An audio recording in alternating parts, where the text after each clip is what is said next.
Bismillahirrahmanirrahim. Assalamualaikum warahmatullahi wabarakatuh. Selamat siang.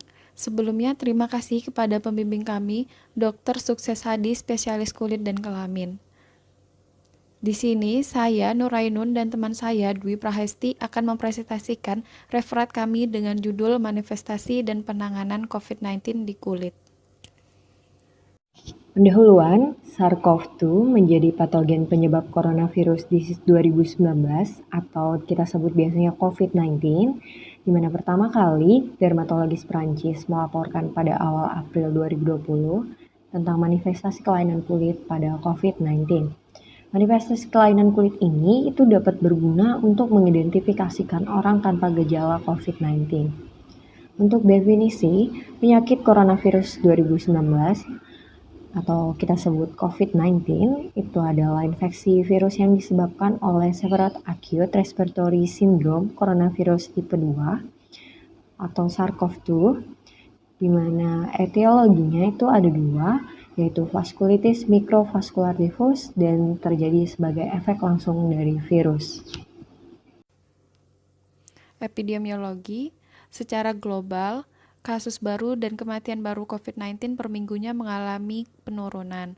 Lebih dari 3,3 juta kasus baru dan lebih dari 55.000 kematian baru dilaporkan pada tanggal 26 September 2021 dan sebesar 10% mengalami penurunan untuk kasus baru dan kematian baru. Dan untuk di Indonesia, per tanggal 24 September 2021 dilaporkan sebanyak lebih dari 4,2 juta kasus terkonfirmasi dan 258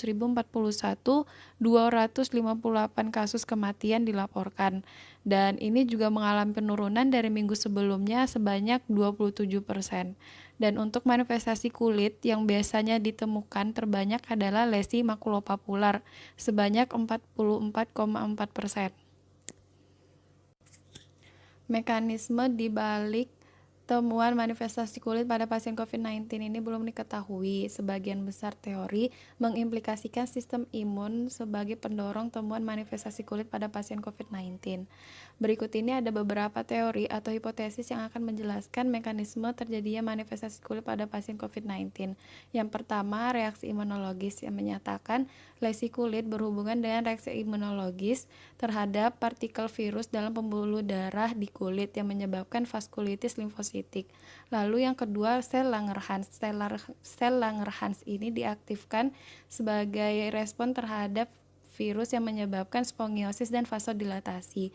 Yang ketiga, aktivasi komplement. Aktivasi komplement ini dapat berperan dalam memediasi kerusakan jaringan pada pasien COVID-19 dan mengarah pada penyakit mikrotrombotik pada paru-paru dan kulit. Untuk contohnya seperti lesi livido dan purpura. Dan terakhir, antibodi antifosfolipid. Pada dua laporan yang mengidentifikasi pasien COVID-19 dengan iskemia dan atau nekrosis pada kulit, ditemukan adanya antibodi antifosfolipid pada pasien tersebut. Antibodi antifosfolipid ini juga dapat ditemukan sementara pada pasien dengan keadaan kritis dengan berbagai infeksi.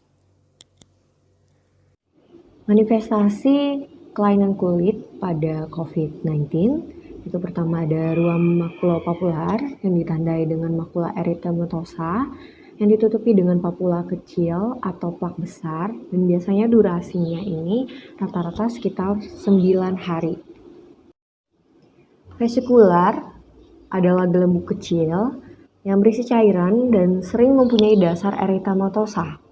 Nah, durasinya itu gejalanya 10 hari.